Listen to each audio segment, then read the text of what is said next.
Good morning. My name is Erika Mora from the course Valuation and Negotiation of the Technology. I will support the question from the activities. A brief description of the pros innovation. The innovation is based on the implementation of the system that allows children visit to the clients. How are you present the IP generated from the pros innovation?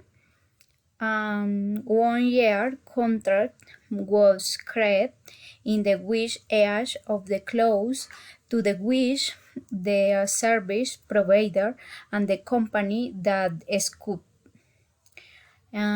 What are you evaluating the proposal, the service, and which proposal was about be all parts of the company based financial and the operation.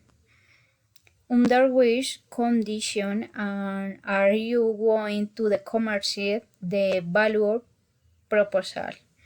The system will be used and the marker under the question declared and signed in the contract. And thank you.